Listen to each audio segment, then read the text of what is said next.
Assalamualaikum warahmatullahi wabarakatuh. Hai teman-teman semuanya. Kenalin, aku Mutiara Delvia dengan NIM 2523289 akan menjelaskan tentang dukungan sistem operasi mata kuliah Organisasi dan Arsitektur Komputer UIN Syekh Umde Jamil de Jambe Bukit Tinggi. Yuk, simak pembahasannya. Oke, sebelum kita masuk ke pembahasan dukungan sistem operasi, teman-teman perlu tahu nih apa yang dimaksud dengan sistem. Jadi, sistem adalah kumpulan elemen yang ada yang saling bekerja sama dan saling terkait sehingga mencapai satu tujuan yang sama atau fungsi yang tertentu. Elemen-elemen ini bisa berupa orang, prosedur, data, ataupun sistem-sistem atau aplikasi yang saling bekerja sama dengan fungsi atau tujuan yang sama. Nah, contoh dari sistem ini yang paling dekat saja dengan kita ialah sistem pernafasan, di mana berbagai organ yang ada pada tubuh kita ini saling bekerja sama dengan tujuan yang sama, yaitu agar kita dapat bernafas. Kemudian ada sistem pencernaan, di mana sistem pencernaan ini terdiri dari berbagai organ yang ada juga pada diri kita yang mempunyai satu tujuan yang sama, yaitu untuk melakukan pengelolaan makanan yang masuk pada diri kita. Lalu, teman-teman juga perlu tahu apa yang dimaksud dengan operasi. Operasi lebih mengacu kepada serangkaian aktivitas atau tindakan yang dilakukan untuk mencapai satu tujuan yang sama atau hasil yang tertentu. Operasi di sini dapat meliputi distribusi, pelayanan, ataupun lain sebagainya. Nah, kemudian teman-teman juga perlu tahu apa yang dimaksud dengan sistem operasi. Jadi, sistem operasi ini adalah pengelolaan seluruh sumber daya yang ada pada komputer, kemudian menyediakan sekumpulan layanan kepada pemakai sehingga pemakai merasa atau mendapatkan kesamaan atau pemanfaatan yang sama antara satu komputer dengan komputer yang lainnya. Nah, materi selanjutnya adalah komponen sistem operasi, di mana komponen sistem operasi ini terbagi menjadi 4 bagian. Yang pertama adalah perangkat keras atau hardware. Perangkat keras adalah perangkat yang ada pada komputer yang dapat kita raba, kita lihat, ataupun kita rasakan wujudnya.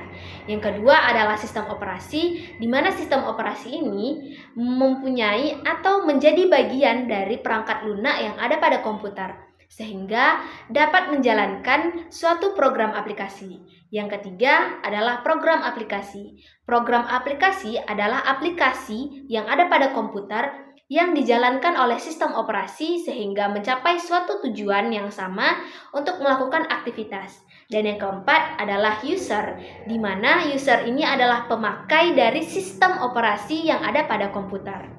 Kemudian tujuan dari sistem operasi ada 2. Yang pertama, kenyamanan, di mana sistem operasi memberikan rasa nyaman kepada pemakainya saat menjalankan sistem operasi yang ada pada sistem komputer. Yang kedua adalah efisien. Efisien memberikan atau memungkinkan mengelola data atau mengelola sumber daya yang ada pada sistem komputer sehingga dapat dijalankan atau dilakukan dengan cara yang efisien. Fungsi dari sistem operasi terbagi menjadi beberapa bagian. Yang pertama diibaratkan menjadi pemerintahan yang ada pada lingkungan, ataupun pemerintahan yang ada pada sistem komputer. Contohnya, dalam kehidupan kita sehari-hari, kita sebagai seorang anak diatur dan diperintah oleh ayah atau kepala keluarga. Hal itu bertujuan agar tidak terjadi kesalahan atau kekeliruan yang akan kita lakukan.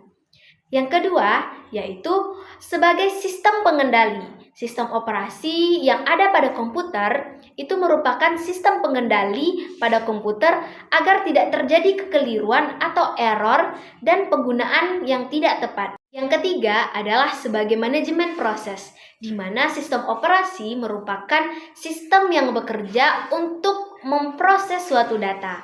Proses ini dapat berupa penjadwalan, pelayanan, antrian, ataupun lain sebagainya. Proses yang dimaksud adalah aplikasi atau hal-hal data yang sedang dijalankan.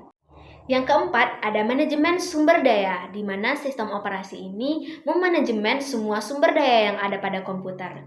Yang kelima, ada manajemen data, di mana sistem operasi memanajemen semua data yang ada pada komputer. Dan yang keenam adalah convenience, di mana pengguna atau sistem operasi memberikan rasa nyaman kepada pemakainya atau penggunanya.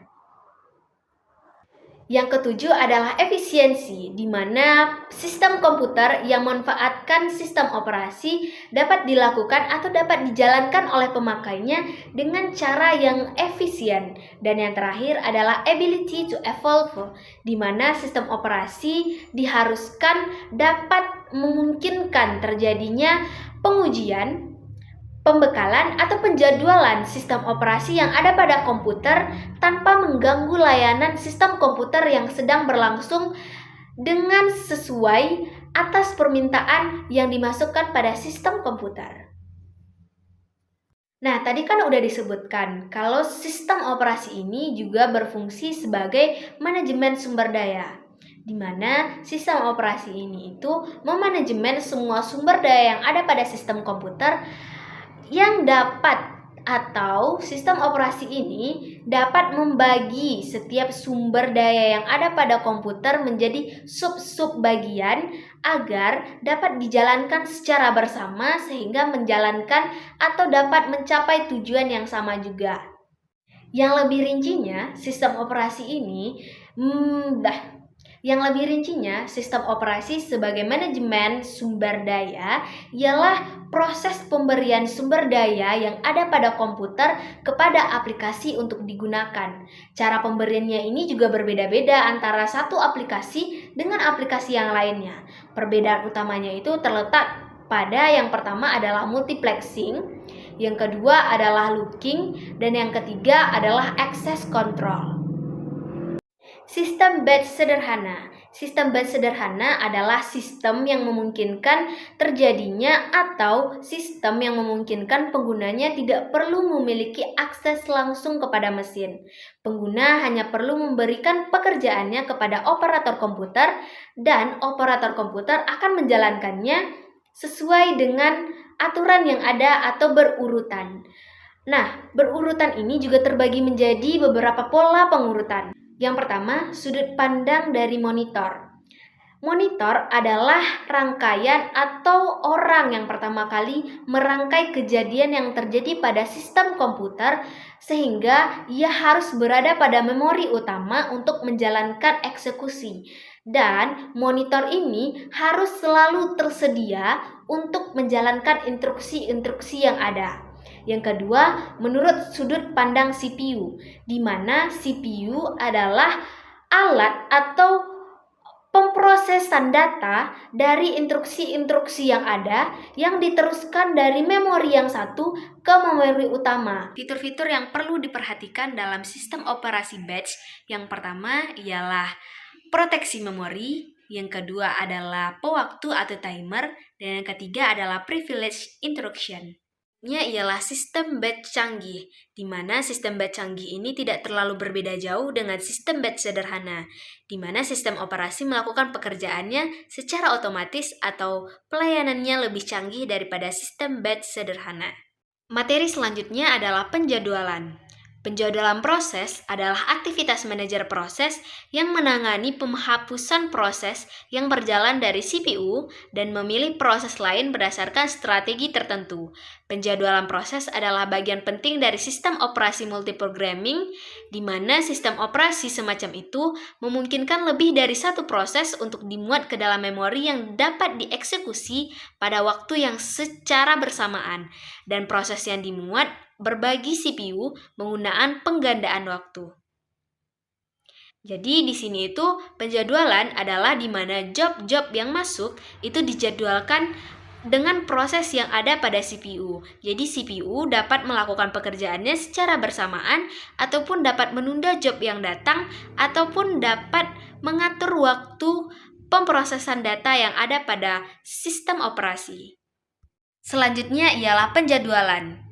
Penjadwalan merupakan sistem operasi yang mempertahankan antrian penjadwalan proses penting.